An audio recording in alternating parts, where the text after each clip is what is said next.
Video को बनाने का मकसद यही है केवल कि जिन्होंने फॉर्म भरा हुआ है, ठीक है, आरपीएफ का, मान लीजिए आप लोगों ने सभी ने फॉर्म भरा हुआ है, थोड़ा सा इस वीडियो को अच्छे से एक बार सुन लेना, 2 बार सुन लेना, अगर समझ में नहीं आएगा तब।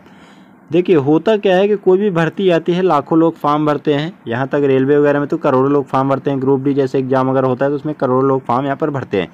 लेकिन आरपीएफ में यहाँ पर जो है तो लगभग लाखों लोगों ने फॉर्म भरा है, 20 लाख 25 लाख लोगों ने फॉर्म भरा हुआ है। तो अभी देखिए क्या है कि एग्ज़ाम की जो रणनीति होती है, आप लोगों को बहुत सारे लोग बता देंगे, मतलब कि आपको ये कर लो, ये बुक ले लो और जो है तो ये मॉक टेस्ट कर दो, इतने घंटे पढ़ो। देखिए यहाँ पर बहुत सारी चीज़ें ऐसी हैं जहाँ पर हमें खुद अपने अंदर झांकने की ज़रूरत होती है। मेरे पास ऐसा नहीं है कि पूरा सिस्टम रखा हुआ है या कि अच्छा हाई प्रोफाइल है, स्लाइड से मैं दिखा रहा हूँ। मैं सिंपल वे में आपको बताने की कोशिश करूँगा। आपको अच्छा लगेगा तो दोस्तों लाइक कमेंट्स वगैरह कर देना और वीडियो को शेयर कर देना अपने दोस्तों के साथ। देखिए आरपीएफ का सबसे बड़ी चीज़ ये होती है, गवर्नमेंट जॉब अगर आपको पाना है तो आपके दिमाग में कम से कम उस चीज़ का भूख होना चाहिए। ऐसा नहीं है कि आपको गवर्नमेंट जॉब पाना है और आराम करना है, एसी में रहना है, तो वो चीज़ फिर आप भूलने की कोशिश करो। धीरे धीरे उसको भूलना ही आगे चल के, तो आप अभी से भूलोगे तो ज़्यादा बेटर रहने वाला है।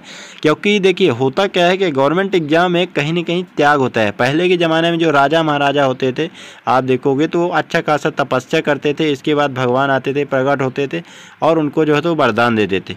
तो सेम चीज़ अभी हुआ, तो वहाँ पर वो वरदान देते थे और जो है तो वो क्या करते थे, उनका तपस्या जो है तो फलीभूत हो जाता था, उनको फल मिल जाता था। लेकिन अभी क्या है कि आपको तपस्या करना है, ठीक है, अपने से तपस्या करना है।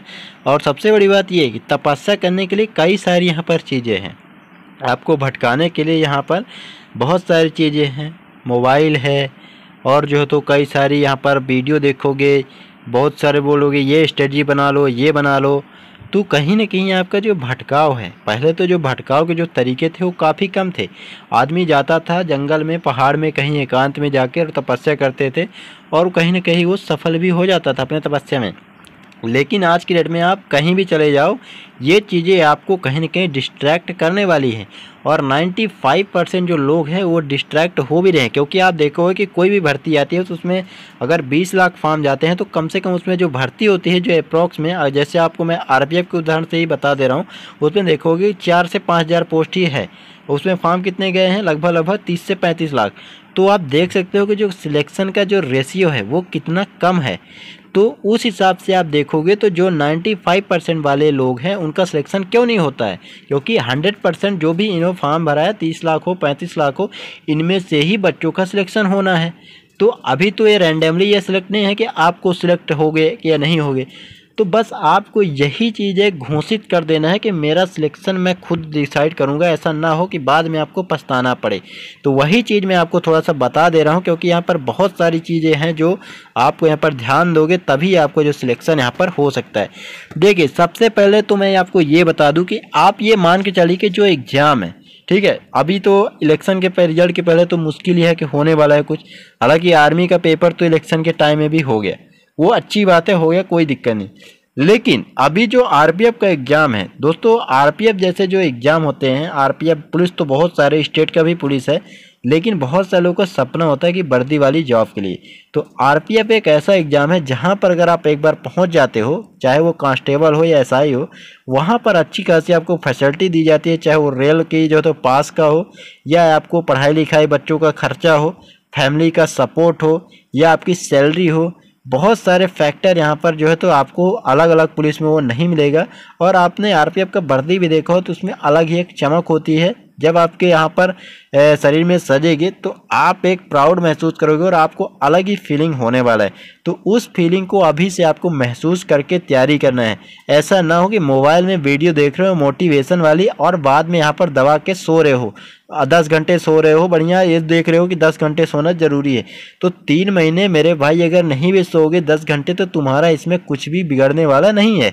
तो आप ये मान के चलो कि कम से कम 3 से 4 महीने में, सबसे बड़ी शर्म की बात तो ये होनी चाहिए कि अगर 3 महीने में तैयारी करता हूँ तो मेरा क्या है कि मेरी पूरी ज़िंदगी संवर जाएगी। तो जो भी तैयारी करते हो तो ऐसा ना हो कि फॉर्म भर के रेवेन्यू जनरेट कर रहे हो गवर्नमेंट को, उसमें कोई बुराई नहीं है, लेकिन कहीं ना कहीं आपका सेल्फ का ये रिस्पेक्ट होना चाहिए कि आप जो भी इनकम यहाँ पर दे रहे हो, आप कहीं ना कहीं से जो पैसा आ रहा है कि मजदूरी करके दे रहे हो, कहाँ से पैसा आ रहा है, कितनी मेहनत से आ रहा है, तो 1 रुपये भी अगर फॉर्म भरने में लग रहा है तो उस पैसे का आप सदुपयोग करो, नहीं तो फॉर्म भरने से कोई मतलब नहीं है। टाइम बढ़ा रहे हो, भीड़ बढ़ा रहे हो, टाइम पास कर रहे हो और बता रहे हो दुनिया को कि मैं तैयारी कर रहा हूँ, तो ऐसा ना हो कि वो वाली चीज़ें हों। तो आज एक ऐसी रणनीति वही मैं आपको थोड़ा सा बता दे रहा हूँ, थोड़ा सा 2 मिनट आप सुनने की कोशिश करना। मैं एक ब्लैंक साइड लेता हूँ, इसमें आपको बता रहा हूँ कि कैसे आपको क्या करना है। देखिए ये ब्लैंक साइड मिल गया है आपको, अब मैं बता रहा हूँ क्या करना है। देखिए पॉइंट वाइज पॉइंट में बात करने वाला हूँ। सबसे नंबर 1 पॉइंट की मैं बात कर लेता हूँ। देखिए पहला नंबर में आपको क्या करना है, यहाँ पर पॉइंट नंबर आपको ये रखना है कि जो बुक है, चाहे वो किताब कोई भी हो, आप सब किताब अच्छी होती है, लेकिन आपको सबसे पहले वो बुक लेना है जिसमें प्रीवियस ईयर जो आरपीएफ का हो। जैसे आरपीएफ का देखो तो रेलवे एग्जाम से संबंधित है, तो आरपीएफ का लगभग 3 से 4 साल का जो भी प्रीवियस ईयर पेपर है उसको आपको सबसे पहले परचेज कर लेना है। एक बुक मैंने इसमें बताया है, उस बुक को भी आप जा सकते हो, देख सकते हो। काफ़ी अच्छी बुक हो, साबित होने वाली है आपके एग्जाम में, क्योंकि प्रीवियस ईयर उसमें एकदम अच्छे से सटीक तरीके से दिया गया है और काफ़ी अच्छी बुक यहाँ पर रिस्पॉन्स आया है। आप उसको एक बार चेकआउट जरूर कर लेना, डिस्क्रिप्शन में उसका लिंक भी है। दोस्तों आज हम बात करने वाले हैं आरपीएफ कांस्टेबल और जो एसआई की भी भर्ती आई है उसकी बेस्ट बुक के बारे में, जो अभी वर्तमान में चल रही है और काफ़ी अच्छी बुक है।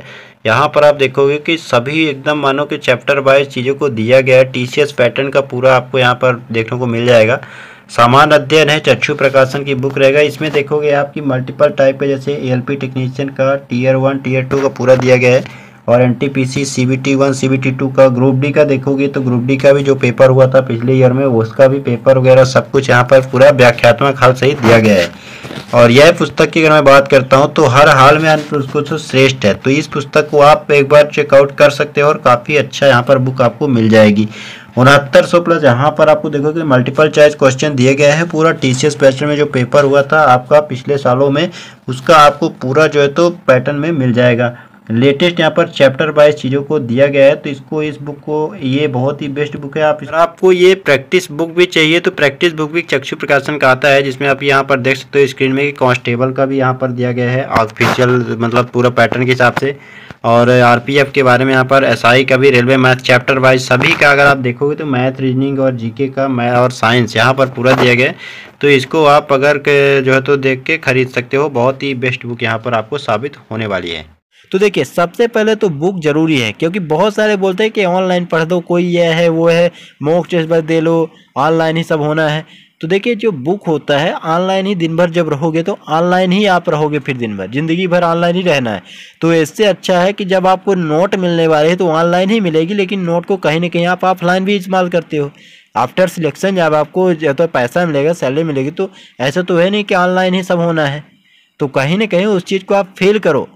तो इस हिसाब से आपको बुक जरूर ले लेना है, चाहे वो कोई भी बुक लेते हो, अपने हिसाब से देख लो प्रीवियस ईयर के जो 3 से 4 साल पहले का जो इसमें प्रीवियस ईयर दिया हो।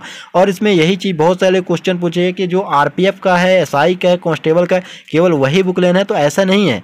आपको देखोगे कि आरपीएफ के एग्जाम के 50 नंबर में 50 नंबर का जो जीके पूछा जाता है, तो चाहे वो एनटीपीसी का जीके हो, ग्रुप डी का जीके हो, और जो है तो यहाँ पर जो भी एग्जाम, जूनियर एग्जाम, जेई का जीके हो, आरपीएफ का जीके हो, वो बुक ले लेना है जिसमें सभी रेलवे का प्रीवियस ईयर का बुक जो है तो सिलेबस दिया गया हो, कवर हो, और प्रीवियस ईयर का एकदम सही सही जिसमें क्वेश्चन पेपर दिया गया हो, वो बुक आपको एक परचेज जरूर कर लेना है। और दूसरा पॉइंट में मैं आपको बता दूं, पॉइंट नंबर दूसरा यहाँ पर समझने की कोशिश करना थोड़ा सा। पॉइंट नंबर दूसरा यहाँ पर जो रहने वाला दोस्तों तो अभी देखिए जो टाइम है, क्योंकि जो अभी तो फॉर्म भरना तो बंद हो चुका है, तो जो आपका एग्जाम का एक्सपेक्टेशन है कि कब तक एग्जाम हो सकता है, तो आप एग्जाम का ये मान के चलना है कि जुलाई तक में मेरा एग्जाम हो सकता है। मैं ये मान के चलता हूँ कि जुलाई में ना भी हो तो आपको कोई दिक्कत यहाँ पर नहीं होनी चाहिए। आपको ये दिमाग में बैठा कर हमेशा ये चीज़ रखना है कि मेरा 10 दिन बाद भी अगर एग्जाम हो जाए, आज से लेके मेरा 10 दिन बाद भी अगर एग्जाम होना है तो मैं प्रिपेयर हूँ, मेरे को कोई आपत्ति नहीं है। उसके लिए आपको क्या करना है कि जैसे आप वहाँ पर बुक परचेज करते हो, उसको बढ़कर पढ़ते हो, तो डेली का आप एक मॉक टेस्ट जरूर दो, चाहे वो ऑफलाइन हो चाहे ऑनलाइन हो। एक मॉक टेस्ट के लिए आप मॉक टेस्ट में जो तो आप देखो इतनी सारी साइड है, कहीं पर भी जाके मॉक टेस्ट एक दो। और उसका ऐसा नहीं है कि मॉक टेस्ट केवल आरपीएफ का ही दो, रेलवे का जो एनटीपीसी का जो हाल ही में पेपर हुए थे उनके दो, ग्रुप डी का भी दो, और जो तो आरपीएफ का कांस्टेबल का दो, और एसआई दोनों का, सभी का दो, जितने भी ज़्यादा पॉसिबल हो उसके मॉक टेस्ट दो।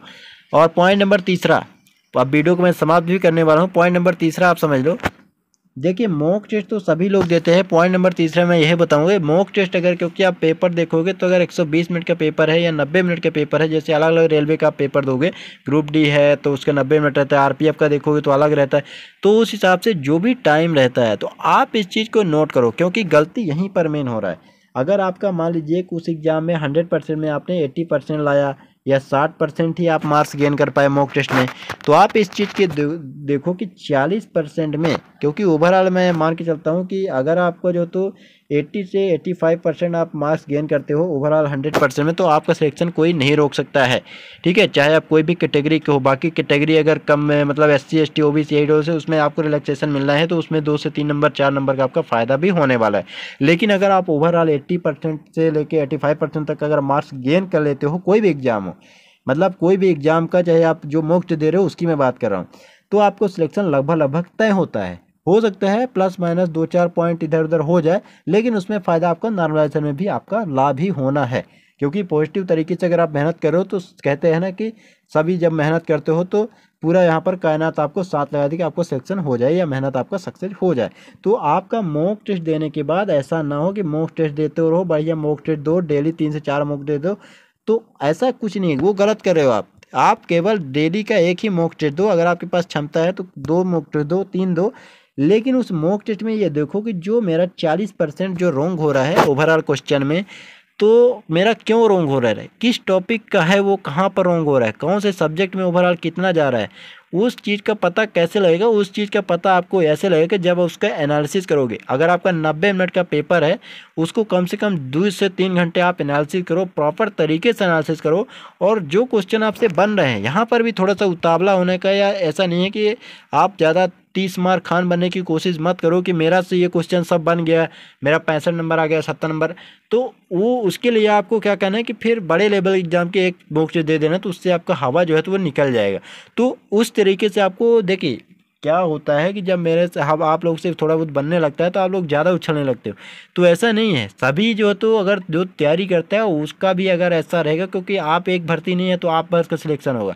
हाँ, हो सकता है आपको सिलेक्शन हो, ये सही बात है, लेकिन आपको जब तक फाइनल सिलेक्शन ना हो तब तक आपको ज़्यादा खुश और ज़्यादा उतावला और प्लस ज़्यादा ढिढौरा पीटने की ज़रूरत नहीं होती है। यही एक सक्सेस पर्सन की पहचान होती है। आप कहीं भी इस चीज़ को देख सकते हो। तो सिलेक्शन के लिए मेन जो होता है तो मॉक टेस्ट के बाद एनालिसिस, कम से कम 2 से 3 घंटा आपको प्रॉपर एनालिसिस करना है।